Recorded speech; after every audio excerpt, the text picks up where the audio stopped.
Hello and welcome to another episode of Scott Reads Comics. Today I would like to cover Kull the Conqueror number 3, published in 1983 by Marvel Comics. This issue, a double-sized issue, features an incredible Michael Golden cover that really, when I saw it on the shelves as a kid, transported me. I had to have it. The spectral green, the spotting of the blacks in the far background. Of course, Kull standing prominently on a sinking ship. And really, the cover does portend the events within the story, which wasn't always the case.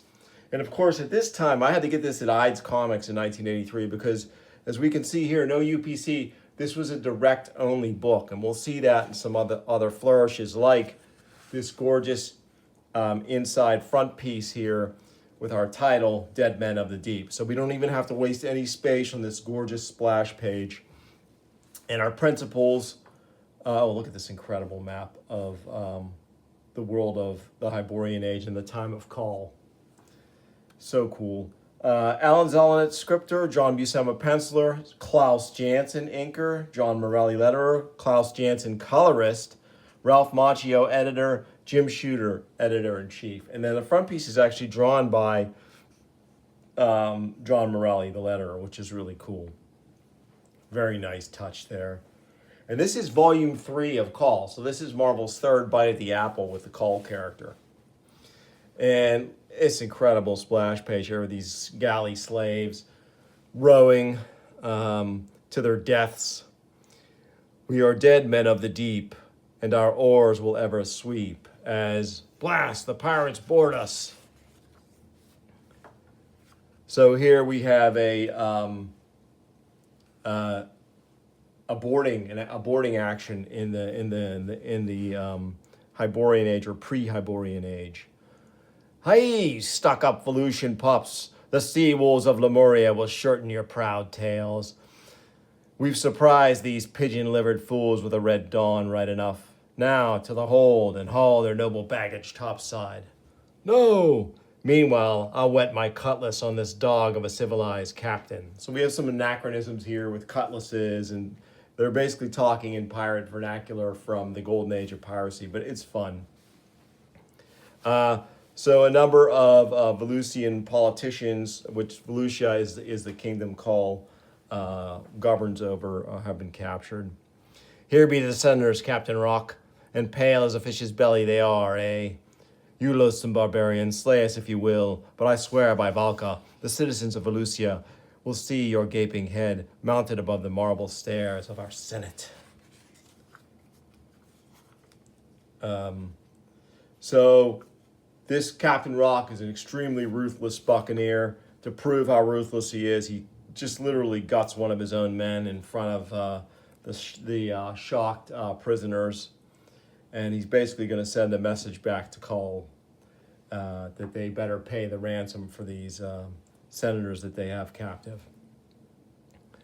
Black luck confound those sea brigands. Break your backs and lend your pounds to the oars. We make for Ostium's port by the morrow, or that dastard Rock will drape Volusia's senate in mourning. Aye, Rock of Lemuria is as ice-blooded a fiend as the gray oceans will spawn. I sailed a galley slave of his for years before Volusia's navy captured me.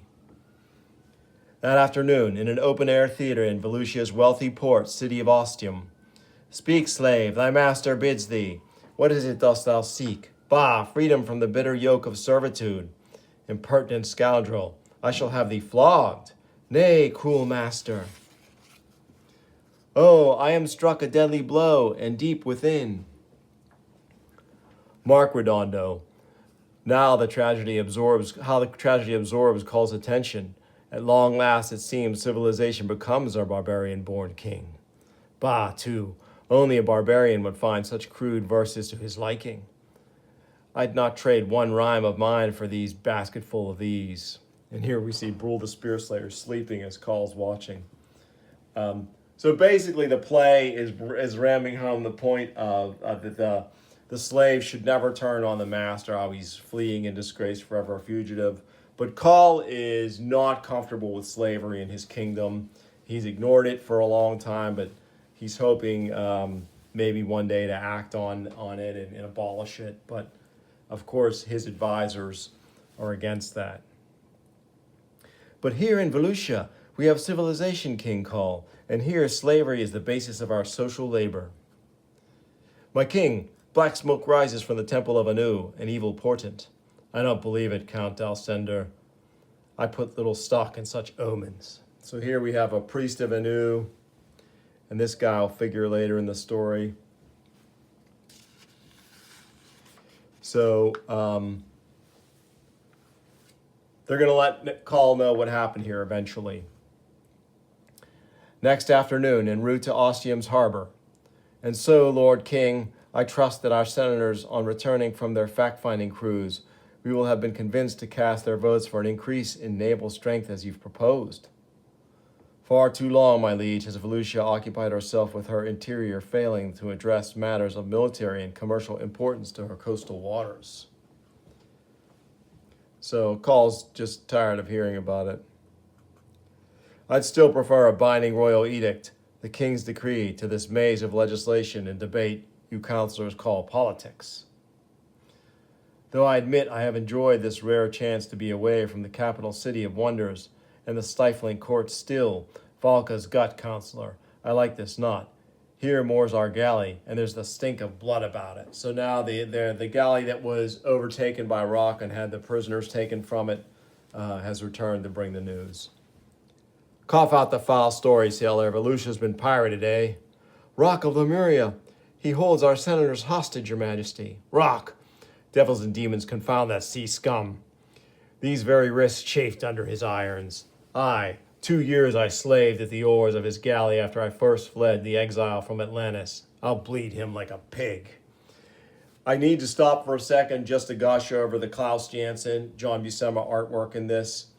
They've always been a great combination. Not one you would normally think of when you think of Buscema's pencils, but Janson's inks, his moody inks, really complement Buscema's pencils here. And of course, Janson also providing the colors, which is an added bonus. And this guy mentions that an oarsman also served under Rock, and Kull suddenly remembers. Gorn, unshackle him at once. So they were slaves together. And here Kull relates that tale. Here Gorn has been freed. And here we have a nice flashback. And again, the color clearly indicates we're in a flashback, which is really nice. And love this open panel here as part of our flashback where Kull gets free. Very cool. The sea greeted me like an old friend, and when my own taut muscles at last gave way, wafted me to the warm sands of Volusia. I'd meant to keep my word to you, Gorn, and return, but think no more of it, Kull. You whispered always of your dreams. With such glorious visions in your head, who could expect you to remember a foolish old friend? There are no hard feelings, and here, though I never held you to your promise, you fulfilled it anyway this day. By accident, friend, not design, and years later than I would have wished. And to think it was my own navy held you slave. Brule, it's as I said. Volusia ought to abolish the civilized custom of slavery. So Kull is getting his ship outfitted. He's going to go after the pirate Rock himself. Meanwhile, there's some plotting afoot, some dark magic. Kull has brought this red cloak to wear. It's from Count Dalcender, who himself has eyes on the throne. Kull doesn't realize that he puts the cloak on. It'll impact things in a while here as we go along. Here's Anthes, the barbarian's cloak, and given into my hands willingly as you instructed. Is this all you bring, Count Dalcender? No, you hog-greedy old priest. My colleagues back in the capital city of wonders are generous, and they trust your assurances that the king will die with no suspicious falling to them. So he traded cloaks with Kull so he could bring this cloak back because it's magic. This magic obviously works off similarities, so you need something of the victim to cast the spell properly. Gorgeous use of lighting here with the flames on the priest and Count Dalcender. Really nice. And these strategic open panels that Buscema is just known for, they're so great in storytelling. They just kind of give breathing room on the page and really a nice change of pace. And so as the journey goes along, the supernatural looms, and we're going to have an assassination attempt, although Kull is not quite aware of it, as a dark summoning from this priest wizard, some kind of demon of Anu, as we have a giant vicious bull with dragon wings, essentially. What nightmare! Valka, Honan, and Hotath. I thought hell's portals lay beneath the wormy earth, not in the fair morning skies. And we get some incredible action here. Kull is no slouch when it comes to monster slaying. He hangs up right there with Conan. It plunges with monstrous hatred in its eyes. All hands, turn out. There's oomph. No obscenity. I've straddled more than one horned beast in my day, and broken the neck of an auroch or two, though Valka preserved me, none quite like Kull. So it flies Kull into the air well above the ship, and Kull is still able to slay it.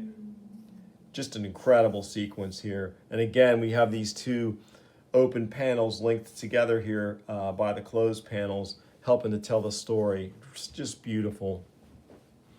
A man like Kull is not easily killed, but by the great war chief I fear. Kull, praise the gods you've won another warrior's scar this morning, my valiant friend. Valka knows where that horror came from, Spear Slayer, but my thirst is only whet the more to unbow rock and taste the blood steaming from his veins. Look at that, that's incredible. Very cool. So, several days pass, and Rock's crew has sighted the Volusian galleon that's supposed to meet and bring the ransom, but Kull has something else in mind. Let me tear his belly with my flint, Kull. Kull, the senator's lives must be assured. But if my people die, your ransom makes a nest for the oyster's dog. All right, come morning, send 2 men ashore. We'll show off your senators from the palisade of our compound. Then we'll drive our bargain, my word on it. Agreed. So great sequence here. Kull, money means nothing to him. He's a king. Vast wealth is at his fingertips.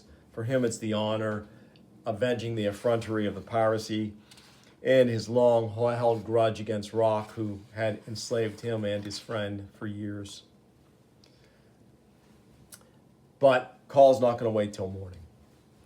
In the chill of night, under cloak of darkness, we enter their fort, find our senators, and hustle them to safety.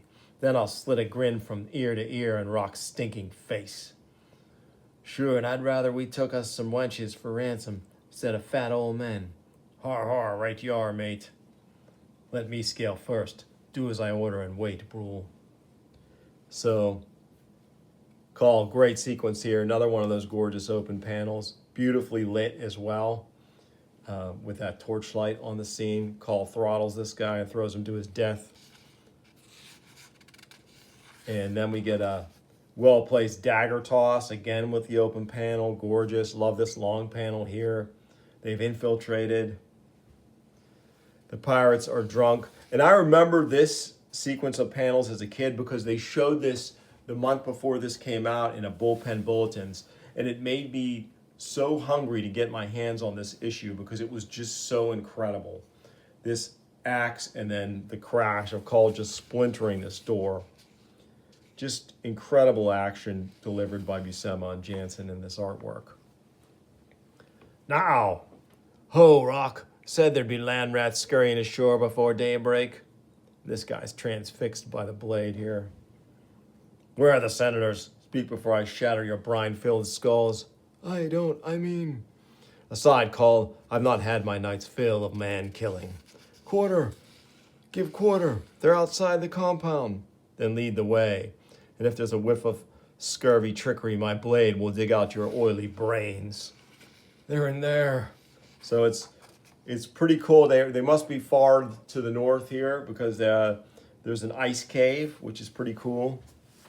I love how the setting kind of dramatically shifts from the warm tones of this fire-lit, fire-warmed building to this frigid ice cave. And here is where Rock and his remaining crew have held the senators. Rock, they found you out. Why, you white-livered liar, you betrayed us to them.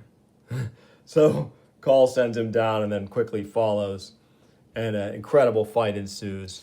I am your red doom, dogs. Come, Fancy Mouth, I'll play me a shanty on your ribs. Away from me, you prancing ape. It's your wretch of a captain I've come to gut. Never blast you, Rock says. Ha! Not a forest of raging hot hellfire could keep you from me now, villain, for tonight Kull rends and slays and wreaks vengeance. You're a fiercer kind than ever I met on seashore. I yield. So here they've rescued the senators. Now run like a frightened eunuch, Rock, but when I wore chains, you were full of brags. So Rock has turned the tables and surprised him. The two go into the frigid water, and they both emerge. Where are you, Volusian? Answer me. Where are you? I see a vision, wretch. Death perches on your shoulder. Liar, you'll not unnerve me. Aye, perches on your shoulder. Death, the green-eyed, chittering fiend. Shut up. Drooling to feed on your grease-moist gut. Shut up, blast you. Ha! So the balance shifts here on this floating iceberg. This shard of ice in the water. Blood now, Volusian, blood. Aye, yours, sea scum. So Kull throws his axe. And in this incredible wordless panel, Rock sinks dead into the frozen waters. Kull, Brule, the hostages, in our hands, King. Elsewhere, well, Xanthes, is he dead yet? The fires of Anu still keep their silence. 'Tis unthinkable he's vanquished a demon bull, but worry not, for his voyage home is cursed as well. So, as the galley voyages home, a spectral fog emerges, and out of that fog come our titular characters. Like dead men of the deep, they rise from the thick, muddy bowels of the sea bottom, through murky waters, slithering up oar and rail. Kull, these are the devil's misbegotten spawn, and they'll drag us to the putrid slime pits that spewed them if we stand here like oafs. Fall too, and drive your blades to their oozing flesh. So an incredible sequence of battle against these ghoulish adversaries. These things crawl like insects after warm carrion, and they just keep coming. They're going to swamp the galley here. Nay, I'll pile your worm-eaten corpses to my neck and wade knee-deep in your green ichor fiends until the last breath escapes these lips. Through that mist, that's them. That's the king's galley. Hello, my lord Kull. That's two, hails us. I know that old croaker's voice in the shadow halls of perdition. Abandoned ship. Valka be praised, it's a miracle. Bring me oil and flame. So they keep swarming onto the ship, but Kull's own galley offers an escape, and he lights the ship that was originally attacked on fire. And we see it here as the final curse of the priest, sorcerer Xanthes fails. And knowing that it failed, Count Delsender turns on the man and murders him. I'll send to my secret allies that our deeds must wait upon a more propitious hour. Till then, I'll have no skittering temple mouse who'll tie me guilty to the present attempt. The flames of Anu take you. So here we are. And soon, your departure from my home, from my humble quarters, as a flight of gentle springs, last hour, most gracious majesty. Mayhap I might return a visit to the royal court one day. Mayhap, Count Delsendor. So here he is putting on a good show for Kull. But speak now. Gorn, will you return to the City of Wonders to join the King's Privy Council? Pray, Kull. It's not that I spurn your heartfelt gesture, but I've the sea in my blood and would return to the waves a free man for the first time in these many years. So it's great. His friend Gorn's gonna become a mariner, and he'll be free. Days later, in the council chambers of the Senate in the City of Wonders. Abolish galley slaves indeed, and fill the coffers of the treasury with cobwebs and dust. By unanimous ballot, the old order is confirmed. The institution of slavery aboard royal galleys remains. Bah! Even the 6 whose hides I've saved from rock vote against me, counselor. Only in this matter, Kull, remember, no slavery, no culture. Human energy is necessary and plentiful and economic. But be confident the senators will support the agenda's next item, the Navy's expansion. Aye, more boats, more slaves. I am better at getting my way in battle than in council, old man. Ah, my liege, for here you cannot wield your axe, and the eloquence of logic and debate wins out. Well, the eloquence of sleep wins me over now. Aye, the council ofttimes wearies me more than all the fighting I have ever done. So great, kind of a somber ending. Colt was unable to overturn the institution of slavery in Volusia. And again, a great story. We have the Thurian Chronicles letter page on the inside back cover, really cool. No notable names here in terms of letter writers, so we won't linger. And then next issue, I remember distinctly, this was an issue that had I think 4 separate stories around a framing sequence of plague coming to the City of Wonders. So cool Bob Budiansky teaser image for it. Yeah, so that was Kull number 3, volume 3 from 1983 Marvel Comics.